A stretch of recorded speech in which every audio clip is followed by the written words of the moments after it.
തിരിച്ചെഴുതി. മറിച്ചവൻ പറയുന്ന ആഗ്രഹമുണ്ടായിരുന്നു. അങ്ങനെ പറഞ്ഞു അവന്റെ രക്ഷപ്പെടുത്താൻ പാടില്ല. കയറാൻ ഞാൻ ആഗ്രഹിച്ച കിട്ടിയില്ല. ഞാനെന്തൊക്കെ ചെയ്തവനെ അത് ചോദിക്കാനാ ഞാൻ വന്നേ. പറയേ. അതിപ്പോ കൂടെ പറക്കുന്ന ഒരു ചേട്ടനുണ്ട്. ഈ പറഞ്ഞ മാതിരി വഴക്കും വക്കാണും മോഷ്ടക്കാരുടെ അകത്തും പുറത്താണ്. അവന്റെ ഭാര്യ ഒരു കോഴിക്കടയും തൊല്ലൂര്. സ്ഥലം കോഴിക്കടയും. അവിടെ അവനെ നിർത്തായിരുന്നു. കള്ളനെ പിടിച്ചു പിടിക്കാൻ അവിടെ നിർത്തിയിട്ട. ഇനിയിപ്പോ ഒന്നും നോക്കണ്ട സാറേ, അവിടെ ആക്കി അവന്റെ തലയിൽ വരച്ച മറ്റൊരുണ്ട്. അമ്മാവി കിതിയാവി എന്നെ പോലെ പലരും കൂടുതലും പ്രതീക്ഷിക്കേണ്ട. എനിക്കറിയാം അവനെന്താ പഠിക്കാൻ പറ്റാത്തത്. പാഠോത്സവം തുറക്കുമ്പോ ചോരയുടെ മണം. നീ വെട്ടിക്കൊന്നവന്റെ മാറ്റേ അമ്മയുടെ ചോരയുടെ മണം. അവരെ കുറ്റം പറയാൻ പറ്റില്ല. സത്യത്തിൽ നീ കൊന്ന 2 ആളെയല്ല 3 ആളെയാ.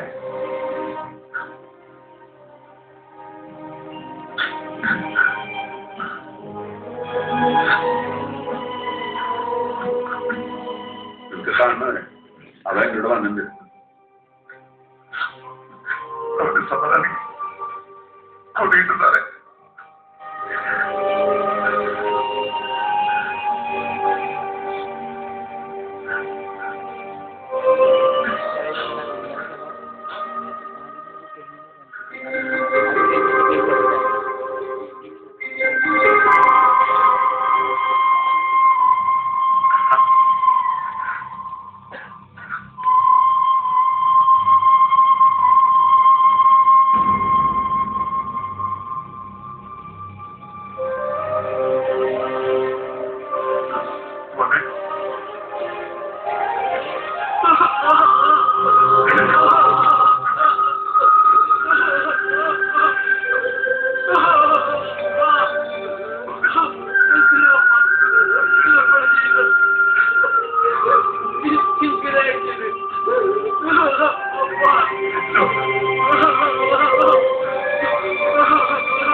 അവനുള്ള ശിക്ഷ ദൈവം തമ്മിൽ വേറെ അറിയിച്ചിരിക്കുന്നത്. കഴിഞ്ഞ ആഴ്ച അവനൊന്ന് ചോര സ്ഥാപിച്ചായിരുന്നു. മെഡിക്കൽ കോളേജിൽ കൊണ്ട് കാണിച്ചതിന്റെ റിസൾട്ട് ഇന്നലെ ആയിരുന്നു. അതാ ക്യാൻസർ, ലിവറിനാ. ചാൻസ് ഒന്നും ഇല്ലെന്നാ അവനറിയോത്. സമയം കഴിക്കുന്നു പറയും. ഞാനും കൂടെ ചെക്കനറിയില്ല.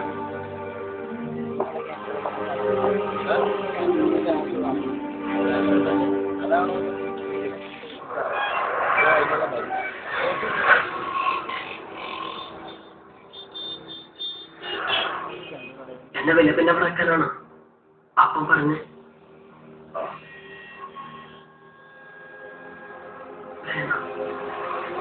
ഞാനെന്തില്ല. അല്ലാണ്ട് നിങ്ങളുടെ ഹോട്ടലിൽ കൂടാൻ പറ്റുമോ? അത് മതി. ഞാൻ എവിടേക്കെങ്കിലും പോയിക്കോ. അവിടെ പോയാൽ ഒരു കാര്യമില്ലാതെ നിലമിച്ചിനെ തല്ലും. ആരെന്ത് കട്ടിയാലും ആ തല്ലുകൂടി നിന്ന് തന്നെ നിൽക്കാം. പിന്നെ ഇവിടെ അയാളുണ്ടാവും കോഴിക്കടയിൽ പണിയെടുക്കണ. രാത്രി എൻ്റെ അടുത്താ വന്ന് കിടക്കും. എനിക്ക് അറപ്പയാള്. എന്നെ അങ്ങോട്ട് കൊണ്ടുപോകണ്ട. അങ്ങനെ കൊണ്ടുപോയാ കോഴിക്കടയിൽ അവനെ കൊല്ലും. പറ്റിയില്ലെങ്കിൽ ആരെങ്കിലും കൊല്ലും. കൊന്നാ എനിക്ക് അപ്പനോട് ചെയ്യുന്നത് കഴിയാലോ. നമുക്ക് 15 വയസ്സായിട്ടുള്ളൂ. 18 വയസ്സിന് മുകളിലുള്ളവരെയാ എന്റെ അപ്പം കിടക്കുന്ന ജയിലില്ല.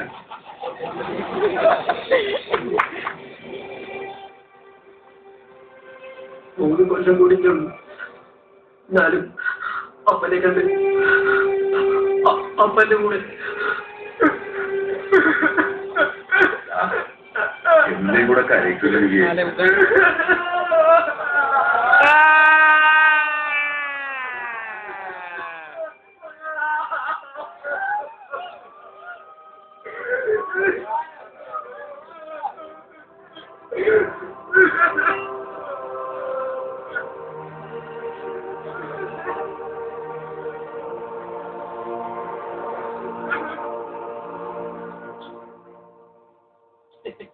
അപ്പൊ നീ എന്താ തീരുമാനിച്ച ഹോളിയുടെ കാര്യം? അവനെ എന്റെ മകനായിട്ട് എന്റെ അനന്തരാവകാശം സ്വീകരിക്കാൻ ഞാൻ അതിന് അനുവാദം കിട്ടാൻ വേണ്ടി ഞാൻ കാരണവന്മാരെ കല്ലറയില് തിരികെ തെറ്റിച്ച് പ്രാർത്ഥിച്ചേ. ഇനി പുണ്യാണ്ട് പിന്നെയും കൂടി പ്രാഞ്ചി, ഇപ്പോഴാണ് നീ ദൈവത്തിന് പ്രിയപ്പെട്ടവനാകുന്നത്. സ്വർണം കൊണ്ട് പള്ളി പണിയുന്നവർ ഒരു മനുഷ്യ ജീവനെയും ദുരിതങ്ങളിൽ നിന്ന് കരകയറ്റാൻ കഴിയുമ്പോഴാണ് സ്വർഗരാജ്യത്തിന്റെ അവകാശിയാവുന്നത്. ഇതില് ഇവിടെ തോക്കൂലെന്നല്ലേ? എന്താണ് പ്രാഞ്ചി ജയനും തോൽവിയും? ആപേക്ഷികമാണ്. ജയിച്ചെന്ന് നമ്മൾ കരുതുന്നവർ യഥാർത്ഥത്തിൽ ജയിച്ചവരാണോ? നേടി എന്ന് നമ്മൾ കരുതുന്നവർ സത്യത്തിൽ എന്താണ് നേടിയത്? നഷ്ടപ്പെട്ടു എന്ന് കരുതുന്നത് നിന്നിലേക്ക് തിരിച്ചു വരില്ല എന്ന് നീ കരുതുന്നുണ്ടോ? ഒന്ന് കണ്ണടച്ച ഞാൻ നിനക്ക് 3 ദൃശ്യങ്ങൾ കാട്ടിട്ട് വിവാഹത്തിലൂടെ പ്രണയത്തിന്റെ ഗിരിനിര കീഴടക്കി എന്ന് നീ വിശ്വസിക്കുന്നു. ഞാൻ വിളിക്കാം. ചോദ്യം ഒന്നും തോന്നുന്നു.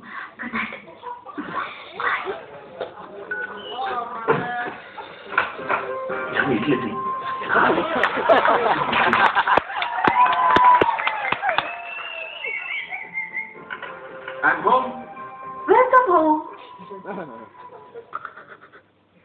നിന്റെ പണം അപഹരിച്ച അജയ് നമ്പ്യാർ. നമ്പ്യാർ എവിടെയുണ്ടെന്ന് നോക്കാം.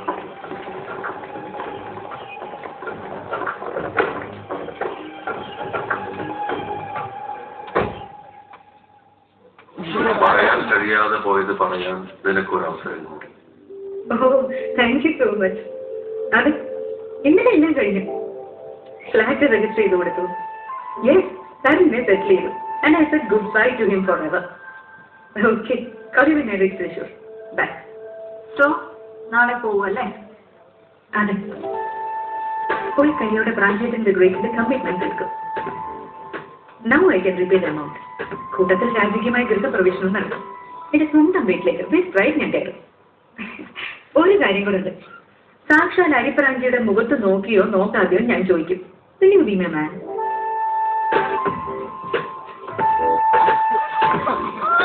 മാപ്പിള എത്തുന്നാ പറഞ്ഞ ഞാൻ പ്രാഞ്ചേറ്റിന്റെ കൂടെ ജീവിച്ചു തീർക്കും എന്റെ ലൈഫ്.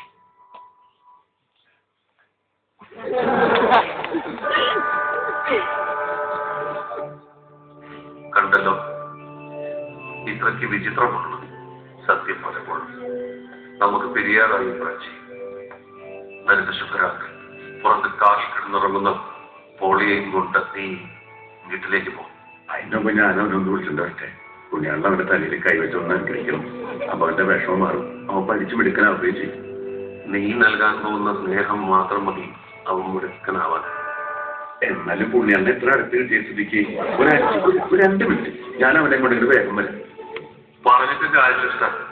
നിങ്ങൾ മലയാളികള് ബോസിന് അനുഗ്രഹം കിട്ടുമെങ്കിൽ അരകാലം വീടാൻ റെഡിയായിട്ടുള്ളവരാണ്. ഗുരുവായൂർക്കോ വേളാങ്കണ്ണിക്കോ തൊഴാൻ പോണ കൂട്ടുകാരനോട് നമ്മുടെ കാര്യം കൂടെ ഒന്നവിടെ പറയണേ കടി എന്ന് പറയണ ചീങ്കണ്ണികളല്ലേ. അനുഗ്രഹം കുപ്പിയിലോ പാക്കറ്റിലോ കിട്ടുന്ന ബോർഡ് കണ്ട അപ്പൊ അവിടെ തെറിക്കും. ചെല്ലട വിളിച്ചിട്ട് ഇനി അതിന്റെ ഒരു കുറവ് വരില്ല.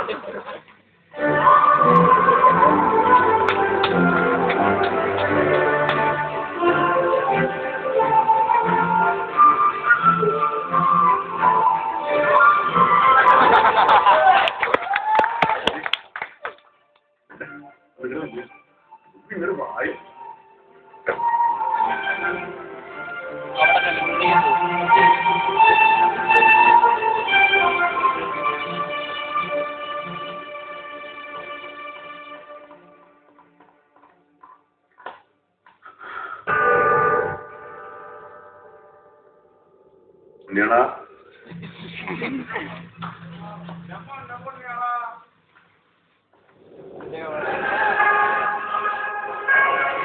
പുണ്യാള പുണ്യാള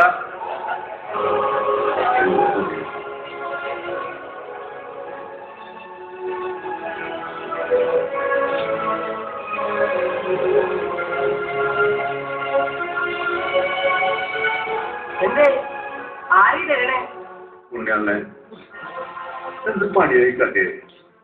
ഒരു 2 മിനിറ്റ് വെയിറ്റ് ചെയ്യുന്നില്ലേ?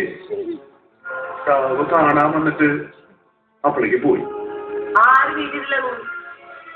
ഉണ്ണിയാളൻ ഫ്രാൻസിസ് ഉണ്ണിയാളൻ എനിക്ക് യോഗ ഇല്ലടാ പോയി. അനുഗ്രഹം പഠിക്കാൻ നിനക്ക് പറ്റിയില്ലല്ലോ. ഒരു സാക്ഷി ഉണ്ടാവാറുണ്ട് നീ ഇവിടെ കണ്ടിരുന്നെങ്കിൽ.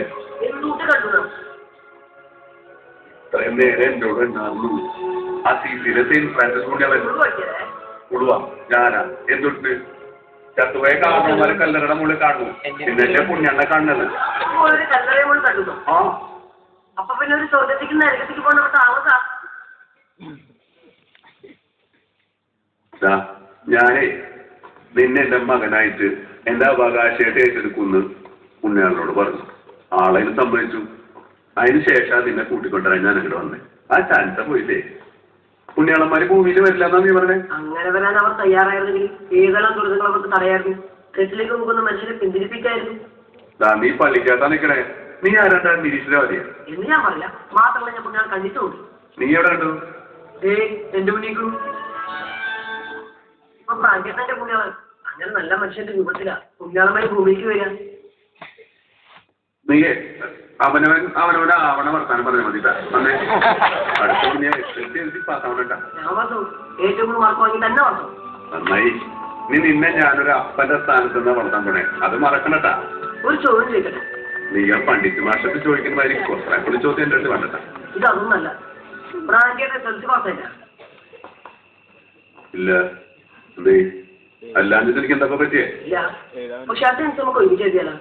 നമുക്ക് ഒരുമിച്ച് പഠിക്കാന്നേ. ഇതിപ്പോ ഇങ്ങനെ ആരെ കാര്യമൊന്നല്ല. പോയില്ലേ നീ എന്തുട്ടായി പറയണേ? അതിനല്ലേ ഞാൻ നമുക്കൊരു ചെറു പിടിയും പിടിക്കാന്നേ. നടന്ന സംഭവം കൂട്ടാ. പക്ഷേ ഹിന്ദി ഊർജ്ജത്തിന് കോപ്പി അടിക്കേണ്ടി വരും.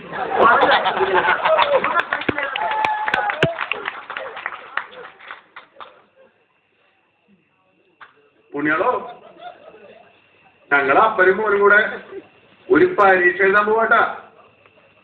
ഒരാൾ വെച്ച് പറഞ്ഞേ.